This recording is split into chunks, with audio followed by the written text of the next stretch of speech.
Hello friends, we'll now take up a quiz on data handling. So here is the question set.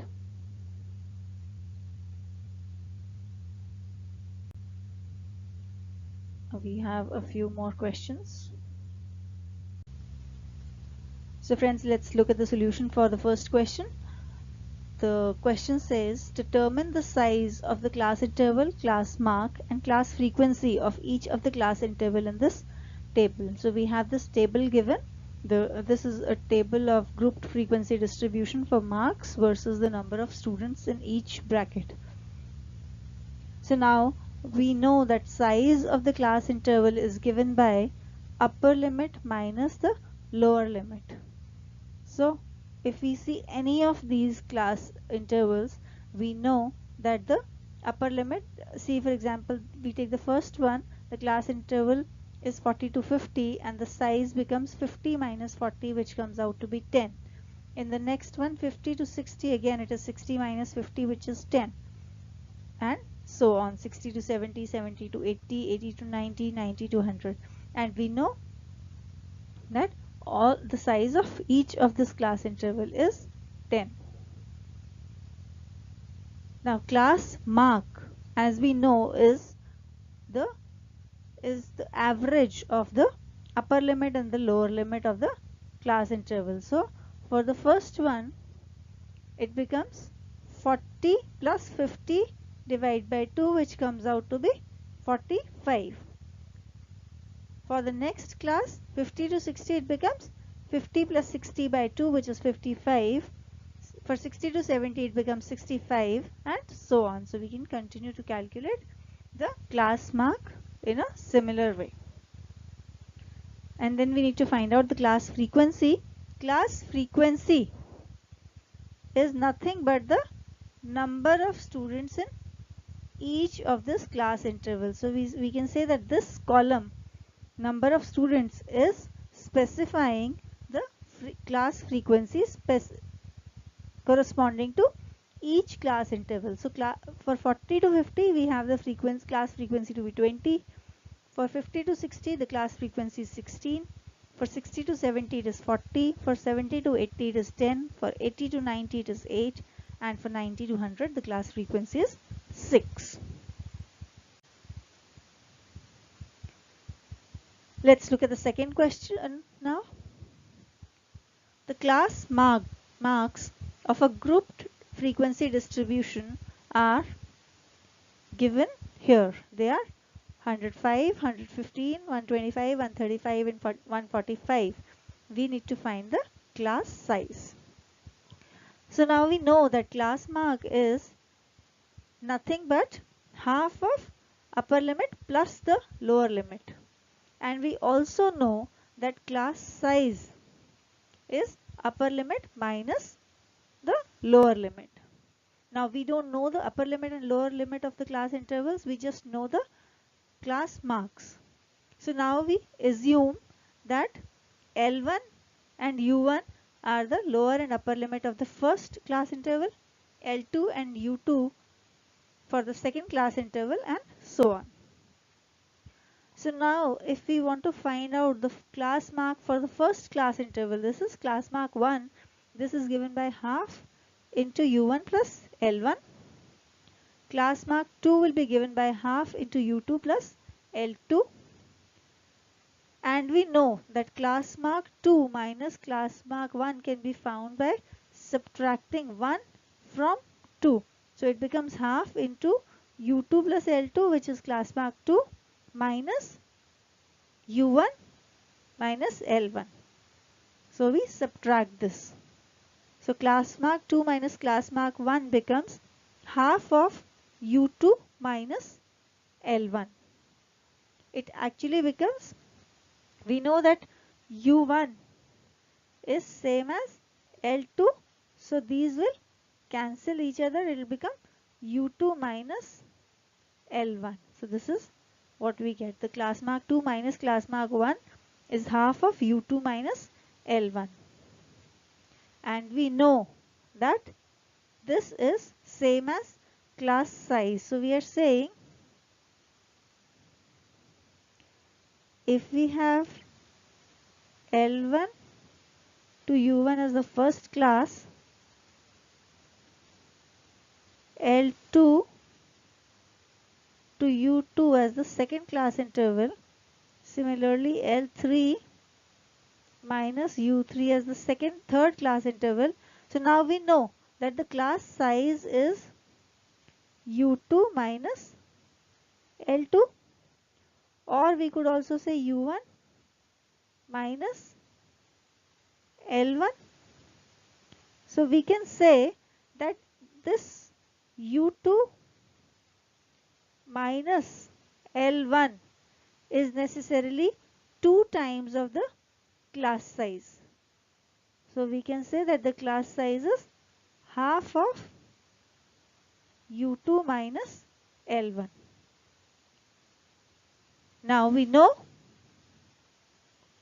that class size becomes 115 minus 105, which is nothing but 10.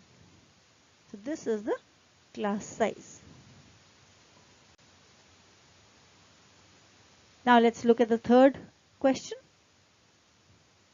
So it's given that the mean of these numbers 1, 7, 5, 3, 4 and 4 is m, and the mean of these numbers 3, 2, 4, 2, 3, 3 and p is m minus 1. So we need to find out the value of m and p. Now we can simply find out the mean of this set of data, which is nothing but 1 plus 7 plus 5 plus 3 plus 4 plus 4 divided by the total number of observations, which is 6. So it comes out to be 7 plus 1 8 plus 5 is 13 plus 3 16, 16 plus 4 20 plus 6 24. 24 by 6 is the mean of the first set of data, and that is specified to be m. So we are saying m is equal to 4. So now we find out the mean of the second set of data, which is 3 plus 2 plus 4 plus 2 plus 3 plus 3 plus p divided by the number of observations, which is 7, and that comes out to be, that is given to be m minus 1. And if we add all of them, we get 3 plus 2 5 plus 4 9 plus 2 11 plus 3 14 plus 3 17 plus p divided by 7, which is equal to m minus 1, and we replace m with 4 and we get this to be equal to 3. So we can say 17 plus p is equal to 21. So p becomes equal to 21 minus 17, which is 4.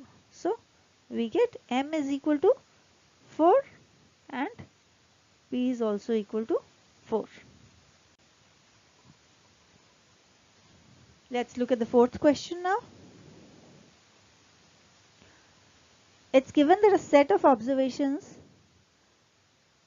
are given to be in their ascending order, and their median is given to be 63. We need to find out the value of x. So we know that if the number of if all the observations are given in the ascending order, then the middle term is the median.